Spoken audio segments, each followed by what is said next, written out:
করুণার আধার তুমি, চিরমহিয়ান তুমি, দিয়েছ নাজাতের আল কোরআনুল করিম। أعوذ بالله من الشيطان الرجيم. بسم الله الرحمن الرحيم.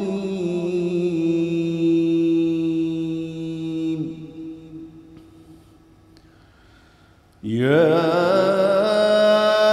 أهل الكتاب لم تلبسون الحق بالباطل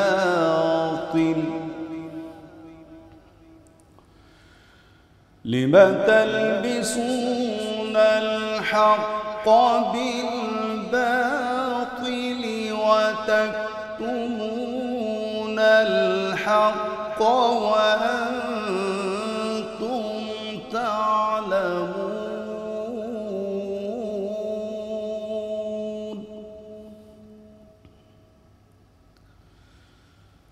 وقال طائفة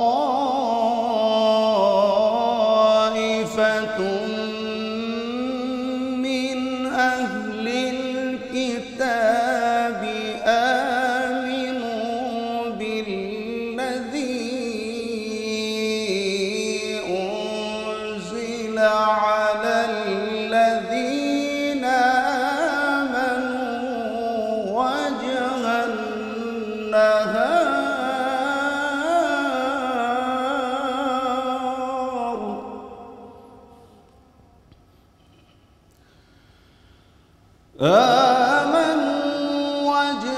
النهار واكفروا آخره لعلهم يرجعون.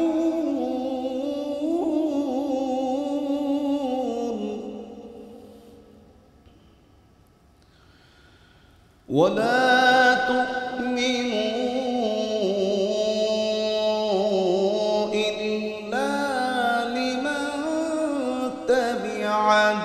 دينكم قل إن الهدى هدى الله أن يؤتى أحد مثل ما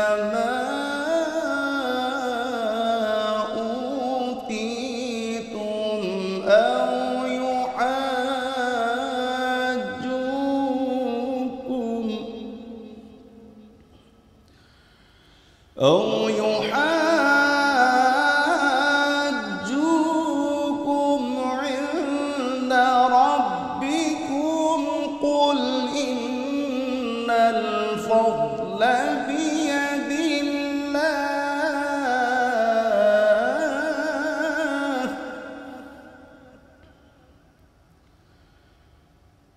قل إن الفضل بيد الله يؤتيه من يشاء والله واسع عليم.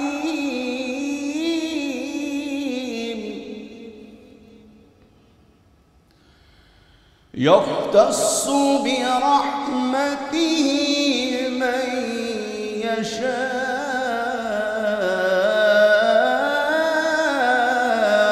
والله ذو الفضل العظيم. صدق الله العظيم. القرآن الكريم. আসসালামু আলাইকুম রহমতুল্লাহি ওয়া বারাকাতুহু। বিসমিল্লাহ ওয়াসসালাতু ওয়াসসালামু আলা রাসূলিল্লাহ ওয়া বা'দ। এনটিভির প্রতিদিনের আয়োজন কোরআনুল কারীম, এই আয়োজন থেকে, এই অনুষ্ঠান থেকে আপনাদের সবাইকে আন্তরিক প্রীতি এবং শুভেচ্ছা জানাচ্ছি। মহান আল্লাহ সুবহানাহু ওয়া তাআলার বাণী যে কি অসাধারণ আমরা তেলাওয়াতের মাধ্যমে বুঝতে পেরেছি। আল্লাহ সুবহানাহু ওয়া তাআলা তার কিতাবকে যেন আমরা হৃদয়ঙ্গম করতে পারি এবং সে অনুসারে যেন আমাদের জীবনকে আমরা সাজাতে পারি, সেই তৌফিক দান করুন, আল্লাহুম্মা আমিন। কোরআন তেলাওয়াত শোনার জন্য আমরা আপনাদেরকে নাসিহা করব। তেলাওয়াত তো করবেনই, কিন্তু তেলাওয়াত শুনবেন, একটা রুটিন করে তেলাওয়াত শুনুন এবং এমন করুন যে কোরআন তেলাওয়াতেরও একটা খতম আপনাদের জীবনে যেন হয় ইনশাআল্লাহ। আবার এই আয়োজনটি যদি আপনারা অব্যাহতভাবে শোনেন তাহলে কিন্তু তেলাওয়াতের একটা খতম হয়ে যাবে আর কোরআন একটা তাফসিরও ইনশাআল্লাহ আপনাদের জানা হয়ে যাবে। প্রাসঙ্গিক কিছু জিনিস আপনারা এর মাধ্যমে জানতে পারবেন। আল্লাহ তাআলা আমাদেরকে তার কিতাবের সাথে যেন সামগ্রিকভাবে আমরা লেগে থাকতে পারি, সেই তৌফিক দান করুন, আল্লাহুম্মা আমিন। আমরা আজকের তেলাওয়াত শুনেছি 71 থেকে 74তম আয়াতের। এই আয়াতগুলোতে আল্লাহ সুবহানাহু ওয়া তাআলা গত পর্বে যে আয়াতগুলো নিয়ে আমরা আলোচনা করেছি সেই প্রেক্ষাপট ধরে আল্লাহ সুবহানাহু ওয়া তাআলা আমাদেরকে জানিয়েছেন।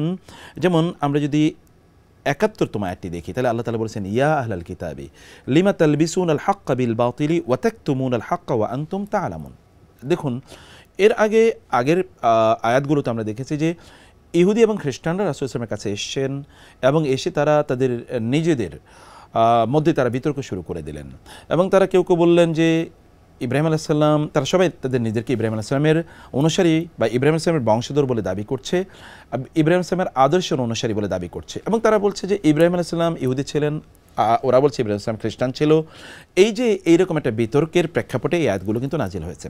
এখানে আল্লাহ সুবহানাহু ওয়া তাআলা এবার রাসূল সাল্লামকে বলে দিলেন যে আপনি এদের এই যে কূটতর্ক, তাদের যে মিথ্যা বিতর্ক, এই বিতর্কের প্রেক্ষাপটে এবার আপনি তাদেরকে বলে দেন, ইয়া আহলাল কিতাব, হে আহলে কিতাবরা। এটা কিন্তু একটা ডিগনিটি। আল্লাহ সুবহানাহু ওয়া তাআলা ইহুদি এবং খ্রিস্টানদেরকে আহলে কিতাব বলে, মানে কিতাবের অনুসারী, কিতাবধারী, কিতাবের মালিক। কিতাব মানে কিন্তু আসমানি কিতাব। এখন দেখুন, আল্লাহ বলছেন কিতাব মানে আসমানি কিতাব, আর আমরা কিতাব মানে এখন বিভিন্ন উপন্যাস, নাটক, গল্পের বই মনে করছি। ওইটা হলো কিতাব। কিতাব মানে বই, ওগুলোকে বই মনে করছি, কিন্তু রিয়েল কিতাব কিন্তু আল্লাহর কিতাব। অতএব এই আল্লাহর কিতাব যখন আপনি ধারণ করেন, যেমন আমরা বলি আহলুল কোরআন, রাসূলুল্লাহ সাল্লাল্লাহু আলাইহি ওয়াসাল্লাম বলেছেন যে ইন্না লিল্লাহি আহলিনা মিনান নাস, আল্লাহ তাআলার একদল লোক আছে যারা আল্লাহর পরিবারভুক্ত। সাহাবায়ে কেরামরা বললেন, তারা কারা ইয়া রাসূলুল্লাহ? রাসূলুল্লাহ সাল্লাল্লাহু আলাইহি ওয়াসাল্লাম বললেন, হুম আহলুল কোরআন আহলুল্লাহি ওয়া খাসাতুহু। এরা হচ্ছে আহলুল কোরআন, যারা কোরআন পড়ে, কোরআন গবেষণা করে, কোরআন নিয়ে সময় কাটায়, এবং এরা হচ্ছে আল্লাহর একান্ত প্রিয়ভাজন, এবং এরা হচ্ছে আল্লাহর পরিবারভুক্ত। দেখুন, আল্লাহর কিতাবের সাথে সম্পৃক্ত থাকলে আপনি কীভাবে মর্যাদাবান হয়ে যান। এদেরকে আল্লাহ তাআলা, ইহুদি এবং খ্রিস্টান তারা পথভ্রষ্ট হয়ে গেছে, এটা আল্লাহ তাআলা বলছেন, কিন্তু তারপরও তাদেরকে ইয়া ইউহান নাসারা বলেন নাই, বলেছেন ইয়া আহলাল কিতাব, হে কিতাবধারীরা। আল্লাহ তাআলা তাদেরকে এত সত্য, তাদেরকে আল্লাহ তাআলা সম্মান এবং মর্যাদা দিয়ে কথা বলছেন। আমরাও সম্মান এবং মর্যাদা দিয়ে কথা বলি। সমাজে সবচেয়ে সম্মানিত কারা? যারা পড়ে, যারা জানে, যারা কিতাবের বা বই যারা পাঠ করে। আপনাদেরকে বলবো যে আপনারা এরকম সম্মানিত হন এবং কিতাবের কাছে, কোরআনের কাছে আসলে আপনি সম্মানিত হবেনই। আল্লাহ সুবহানাহু ওয়া তাআলা বলেছেন, ইয়া আহলাল কিতাবে লিমা তালবিসুনাল হাক্কা বিল বাতিলি ওয়া তাকতুমুনাল হাক্কা ওয়া আনতুম তা'লামুন। তিনটা অপরাধ তাদের। একটা অপরাধ হচ্ছে লিমা তালবিসুনাল হাক্কা বিল বাতিলি, তোমরা কেন সত্যকে মিথ্যার সাথে বা মিথ্যাকে সত্যের সাথে কেন তোমরা মিশিয়ে ফেলছো, অর্থাৎ সত্য এবং মিথ্যা একাকার করে ফেলছো। তোমরা সত্য এবং মিথ্যা মিলিয়ে তারপরে একটা জীবনযাপন করছো। কথায় তারা কখনো কোনো একটা সত্য বলছে, কোনোটা মিথ্যা বলছে, ফলে সত্য এবং মিথ্যা একসাথে তাদের জীবনে চলছে। এটি খুবই দুর্ভাগ্যজনক। এবং এখনও যদি আমরা দেখি কিছু জিনিস তারা আল্লাহ সুবহানাহু ওয়া তাআলা বা আল্লাহর রাসূলগণ যা বলে গেছেন সেটা তারা করছে, আর কিছু তারা নিজেরা ফেব্রিকেটেড বানিয়েছে, নিজেদের মতো করে তারা বানিয়েছে, তৈরি করেছে। এবং 2 নম্বর অপরাধ কি? ওয়া তাকতুমুনাল হাক্কা, তোমরা সত্যকে গোপন করছো। তাকতুমুনা কাতামা ইয়াকতুম, মানে গোপন করা। এবং 3 নম্বর কি? ওয়া আনতুম তা'লামুন, তোমরা জেনে শুনে এই কাজগুলো করছো। আচ্ছা, এবার ইহুদি খ্রিস্টানরা কি করছে সেটা তো আমরা জানি।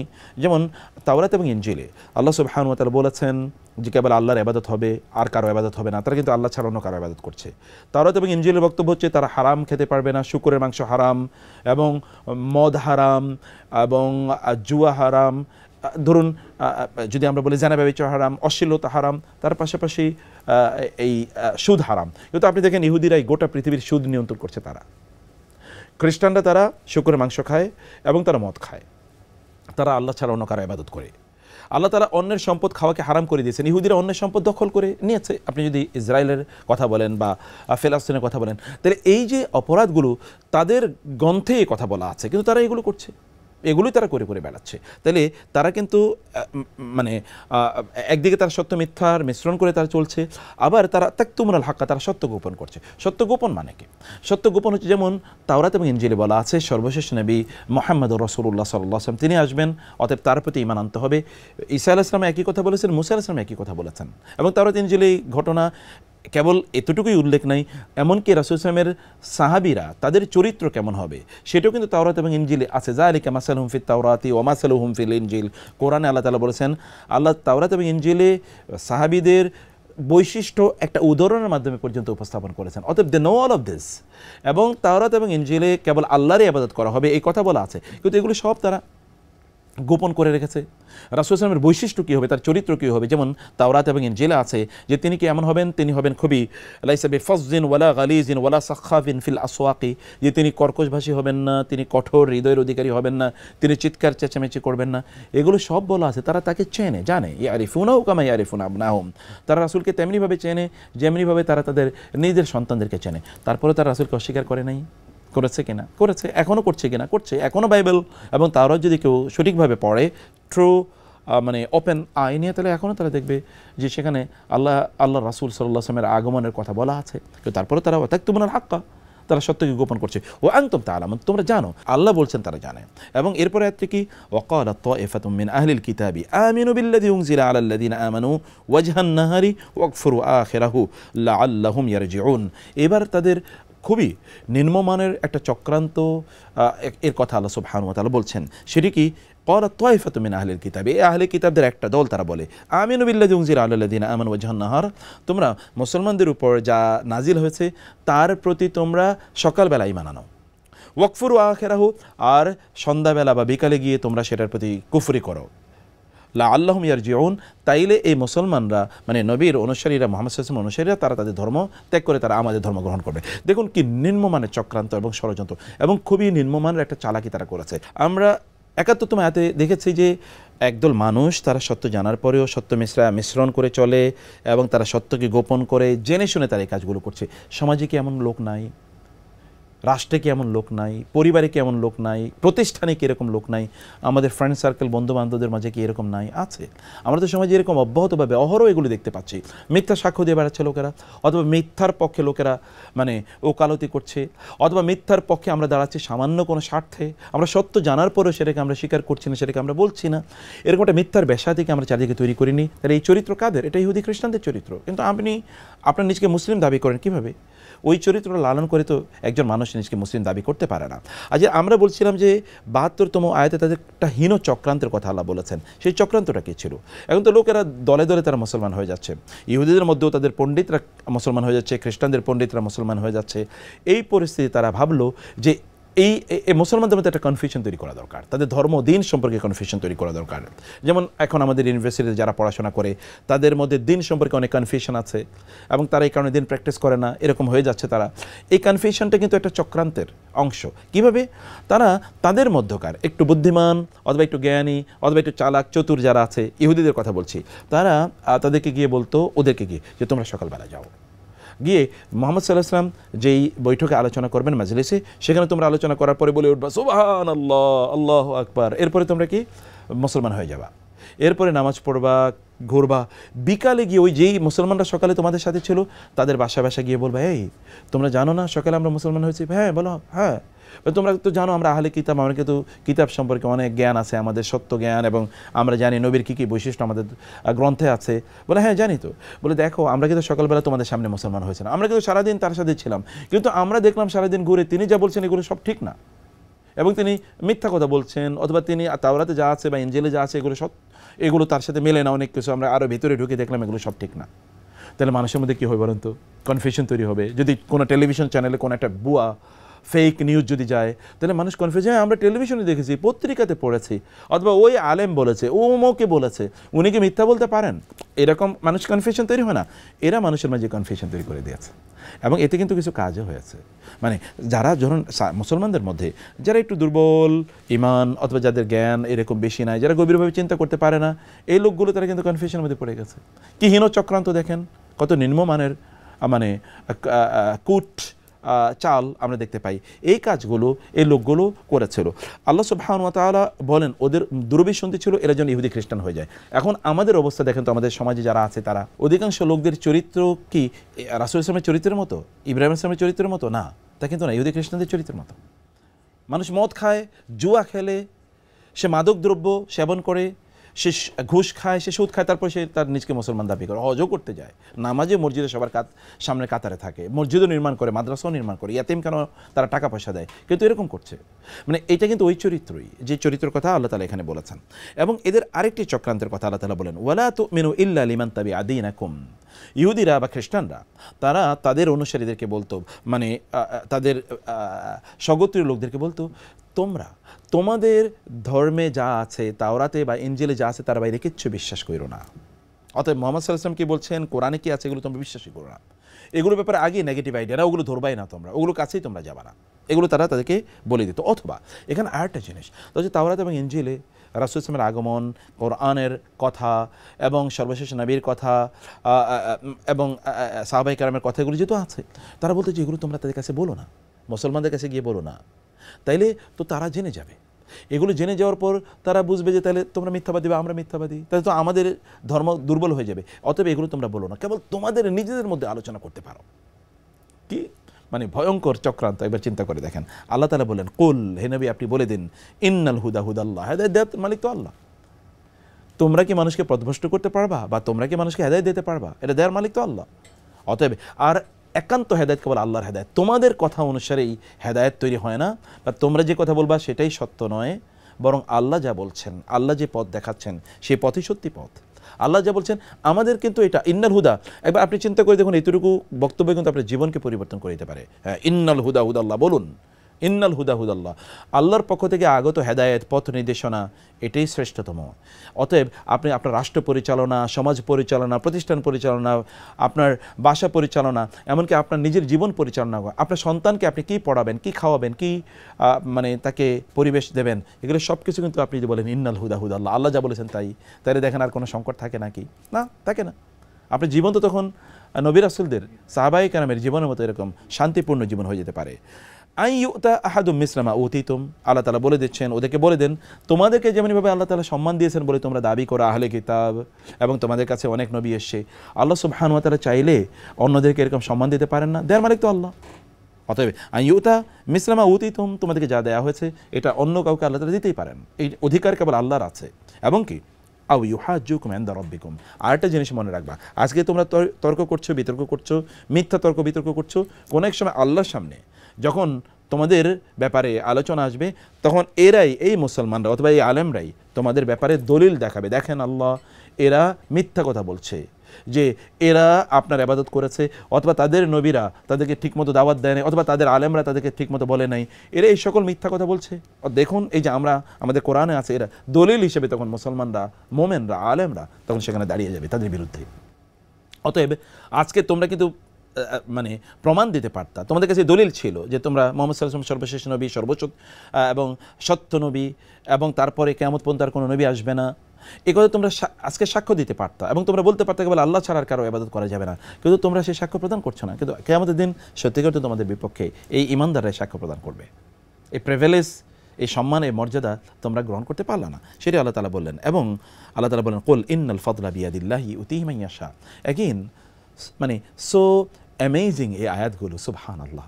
আল্লাহ বলছেন ইন্নাল ফাদলা বিয়াদিল্লাহ, আল্লাহ সুবহানাহু ওয়া তাআলার হাতে হচ্ছে সকল অনুগ্রহ, সকল অনুগ্রহ, সকল রহমত, সকল মর্যাদা, সকল সম্মান, সকল ক্ষমতা, সকল শক্তি, সকল সম্পদ, সব কিছুর মালিককে আল্লাহ, সব তার হাতে। তিনি চাইলে মুহূর্তের মধ্যে রাজাকে প্রজা বানিয়ে দিতে পারেন এবং প্রজাকে রাজা বানিয়ে দিতে পারেন, মুহূর্তের মধ্যে জালেমকে মাজলুম বানিয়ে দিতে পারেন, মাজলুমকে জালেম বানিয়ে দিতে পারেন, মুহূর্তের মধ্যে জালিমকে, স্বৈরাচারকে, মহাশক্তিধর মানুষকে তিনি উৎখাত করে দিতে পারেন। এটা তার জন্য নস্যি, নাথিং ইজ ফর হিম, কারণ সব কিছুর একচ্ছত্র অধিপতি তিনি। সে কারণে ইউতিমাইয়াশা আল্লাহু ওয়াসিউন আলিম, আল্লাহ তাআলা ওয়াসে, ওয়াসে শব্দের অর্থ খুবই অসাধারণ। ওয়াসে শব্দের দুটো অর্থ আছে, এর মধ্যে হচ্ছে আল্লাহ তাআলা সব কিছু পরিবেষ্টন করে রেখেছেন, nothing is beyond the purview of Allah, Allah তাআলার আওতার বাইরে কোনো কিছু না। আমরা একবার একটা স্কুলে একটা প্রোগ্রাম করলাম, বাচ্চাদেরকে বললাম চকলেট দিয়ে যে তোমরা একটা কাজ করো, এই চকলেটটা তোমরা খাবে, কিন্তু এমন জায়গায় গিয়ে খাবে যেখানে কেউ তোমাদেরকে দেখে না, তো বাচ্চারা সবাই কেউ টয়লেটে ঢুকলো, কেউ একটা রুমে ঢুকলো, কেউ বারান্দায় গেল, কেউ টেবিলের নিচে ঢুকলো, খেয়ে অনেকে এসছে, একটা বাচ্চা খায় নাই। জিজ্ঞেস করলাম কী ব্যাপার বাবা, খাওনি যে তুমি? বলে আপনি বলেছেন যে এমন জায়গায় গিয়ে খেতে যেখানে কেউ আমাদেরকে দেখবে না। আমি তো এরকম কোনো জায়গায় খুঁজে পাই না, আমি দেখেছি সব জায়গায় আল্লাহ আমাকে দেখেন। একটা ছোটো বাচ্চার অনুভূতি, সব জায়গায় তো আল্লাহ আমাকে দেখছেন, তাহলে আমি এই জন্য খেতে পারি না। আল্লাহ সুবহানাহু ওয়া তাআলা এটা হচ্ছে ওয়াসি, সব তিনি দেখেন, সব কিছু তার আওতাধীন পরিবেষ্টন করে রয়েছেন, এটা এক। আর ওয়াসের আরেকটা বিষয় অর্থ হচ্ছে, মানে বাংলাদেশের শব্দটি ব্যবহার হয় ওয়াসা, ওয়াসাআত মানে হচ্ছে সামর্থ্য, মানে আল্লাহ তাআলাই কেবল সামর্থ্য আছে, কেবল দেয়ার ক্ষমতা কেবল আল্লাহর আছে, আর কারো নাই। সুবহানাল্লাহ, আল্লাহ যিকির করলে আপনার চাওয়া লাগে না। মানে যদি আপনি আল্লাহকে কেবল মানে আপনার পক্ষে রাখেন তাহলে এতটুকুই যথেষ্ট। এবং ৭৪তম আয়াতটি অসাধারণ, সেই কথা বলছেন, ইয়াখতাসু বিরহমাতিহি মান ইয়াশা ওয়াল্লাহু যুল ফাদলিল আযীম। আল্লাহ তাআলা বিশেষ করে, ইয়াখতাসু মানে খাস করেন, ইখতাসা ইয়াখতাসু এর মধ্যে হচ্ছে একেবারে স্পেশালি আল্লাহ সুবহানাহু ওয়া তাআলা একদল লোকের তার নিজের মানুষ বলে আল্লাহ তাআলা নিয়ে নেন, মান ইয়াশা, যাকে আল্লাহ চান, এবং আল্লাহ তার রহমতের জন্য। তো আপনি আল্লাহ সুবহানাহু ওয়া তাআলার এই রহমতের ভাগিদার হতে পারছেন কিনা? নিজকে এরকম আল্লাহর স্পেশাল মানুষ বা আল্লাহর স্পেশাল বান্দা হিসেবে আপনি নিজকে তৈরি করতে পারছেন কিনা? নবী রাসূলরা পেরেছে। ইব্রাহিম আলাইহিস সালামকে হত্যা করে যেন অগ্নিকুণ্ডে নিক্ষেপ করেছে, রাসূল সালামকে হত্যা করে যেন চারিদিক থেকে ঘর ঘিরে রেখেছে, ঈসা আলাইহিস সালামকে হত্যা করার জন্য তারা সকলে এসে, ইহুদি সকল লোকেরা এসে তাকে মানে আক্রমণ করলো, তিনি ঘরের মধ্যে ঢুকে গেলেন, ঘর ভেঙে তার ভিতরে ঢুকলো, কিন্তু আল্লাহ তাআলা তো ঈসা আলাইহিস সালামকে তুলে নিয়ে গেছেন। নূহ আলাইহিস সালামকে কি না করলো তারা লোকেরা, শোয়েব আলাইহিস সালামকে কি না করলো, আপনি দেখেন না যুগ যুগ ধরে কি হয়েছে। আব্রাহা কি আসে না বাইতুল্লাহ ধ্বংস করার জন্য? এই আব্রাহার অস্তিত্ব কোথায়? সে কারণে আল্লাহর বিশেষ বান্দা হয়ে যাওয়ার মধ্যেই আমরা মানুষের অমকের বিশেষ লোক, আমি মানে অমকের অমক পাওয়ারফুল, অমক ক্ষমতাধর, অমক কিছুর মানে সম্পদের মালিক, তার আমি বিশেষ লোক, এইটা আমার কি ক্ষমতা চারিদিকে তৈরি করে। রাস্তা দিয়ে একদল লোক এমনভাবে গাড়ি চালিয়ে যায়, কারণ কি তিনি অমক বিশেষ, অমক দলের, অমক ক্ষমতাবান ব্যক্তির বা অমক প্রশাসনিক কর্মকর্তার মানুষ তিনি, তার এত দাপট। যদি আপনি আল্লাহর বিশেষ লোক হন তাহলে কেমন দাপট হতে পারে আপনার? তখন আর আপনার দাপট দেখানো লাগবে না, তখন অটোমেটিক্যালি আল্লাহ তাআলা সমাজে আপনার দাপট তৈরি করে দেবেন, লোকেরা আপনাকে সমীহ সম্মান ইত্যাদি করা শুরু করে দেবে ইনশাআল্লাহ। এবং এটাই আয়াতের শেষের অংশের কথা, আল্লাহু যুল ফাদলিল আযীম। আল্লাহ সুবহানাহু ওয়া তাআলা বিশাল অনুগ্রহের অধিকারী, সকল অনুগ্রহের মহান, মানে আল্লাহ হচ্ছেন মহান অনুগ্রহের অধিকারী। আচ্ছা, একজন মানুষ আপনাকে কতটুকু দিতে পারে? আপনি চাচ্ছেন একজন মানুষের কাছে কতটুকু দেবেন তিনি? তার দেয়ার তো একটা লিমিটেশন আছে, এবং তার এক ধরনের মনের ঔদার্যের একটা লিমিটেশন আছে। তিনি তো আকাশের মতো হতে পারবেন না, সব দিয়ে দিতে পারবেন না, এরকম আছে। কিন্তু আল্লাহ আর দিলেও তার সামর্থ্য আছে কতটুকু। কিন্তু আল্লাহ সুবহানাহু ওয়া তাআলার এই সকল সম্পদের মালিককে, আসমানের মালিককে, জমিনের মালিককে, তিনি কি চাইলে আপনাকে মুহূর্তের মধ্যে দিতে পারেন না? তিনি যদি বলেন যে আপনার ঘরটা তিনি সোনা দিয়ে ভরে দেবেন, এটা কি তার পক্ষে অসম্ভব কিছু? তিনি যদি বলেন কোন, তাইলে তো ফায়াকুন, তিনি বললেই কেবল, তিনি কেবল ইযা আরাদা আমরান আইয়াকুলা লাহু কুন ফায়াকুন, যদি আল্লাহ চান তাইলে তা হয়ে যায়, কেবল চাইলেই হয়ে যায়। সে কারণে সেই মহান রব তিনি যখন তিনি দেন তখন তিনি কম দেন না, তিনি ব্যাপক পরিমাণে দেন। আল্লাহর দানের দিকে তাকান তো, যেমন আল্লাহ আপনাকে সৃষ্টি করেছেন, আপনার শরীরের অর্গান বা অঙ্গ প্রত্যঙ্গের দামগুলো একবার চিন্তা করে দেখেন, কী পরিমাণ দাম এগুলোর। আল্লাহ, আপনি অক্সিজেনের চিন্তা করে দেখেন, করোনা মানুষ অক্সিজেনের কারণে মারা গেছে, এই অক্সিজেন তখন মিলিয়ন্স অফ ডলার্সে বিক্রি হচ্ছে, অথচ ফ্রি আপনি প্রতিদিন গ্রহণ করছেন। মানে আল্লাহ যা দিয়েছেন আমাদেরকে, আল্লাহ সূর্যের আলো চিন্তা করছেন, পৃথিবীটা আলোকিত করার জন্য কী পরিমাণ আমরা ইলেকট্রিসিটি ব্যবহার করি, কী পরিমাণ বিল দেওয়া লাগে, আর আল্লাহ তো সূর্য দিয়ে সব দিচ্ছেন। বৃষ্টি, পানি, আপনি দেখেন পানি কিনে খান, কিন্তু বৃষ্টির পানি, এই যে পানি সব আল্লাহ অবারিত করে দিয়েছেন। মাটির নিচের পানি আমরা নিজেরা কিনেছি না, এগুলো কে দিয়েছে আমাদেরকে? ফলে আল্লাহ এরকম বিশাল দেন। সে আল্লাহ সুবহানাহু ওয়া তাআলার সাথে সম্পর্ক রক্ষার কথা আল্লাহ আমাদেরকে বলছেন, যে মুসলিম উম্মাহকে আল্লাহ তাআলা বলছেন যে তোমরা আল্লাহর সাথে সম্পর্ক রক্ষা করো, এবং কাকে নবী বানাবেন, কাকে বানাবেন না, কাকে তিনি উম্মাহ হিসেবে শ্রেষ্ঠত্ব দেবেন, কাকে দেবেন না, এটা তো তার ডিসিশন। সেটি আল্লাহ সুবহানাহু ওয়া তাআলা ইহুদি এবং খ্রিস্টানদেরকে লক্ষ্য করে এই কথাই বলেছেন। আমরা এই আয়াতগুলোতে এই অবিস্মরণীয়, অসাধারণ এই বক্তব্যগুলো জানলাম, এবং আমাদের নিজেদের জীবনে যেন এগুলো আমরা অনুশীলন করি। আল্লাহ তাআলা সেই তৌফিক আমাদেরকে দান করুন। আল্লাহুম্মা আমিন। হাদা ওয়া সাল্লাল্লাহু সুবহানাহু ওয়া তাআলা নবিয়ানা মুহাম্মদ ওয়া আলিহি ওয়া সাহবিহি আজমাইন। ওয়াসসালামু আলাইকুম ওয়া রাহমাতুল্লাহি ওয়া বারাকাতুহু। করুণার আধার তুমি দিয়েছ, সত্যের বাণী অসীম, চিরমহিয়ান তুমি দিয়েছ নাজাতের আল কোরআনুল করিম।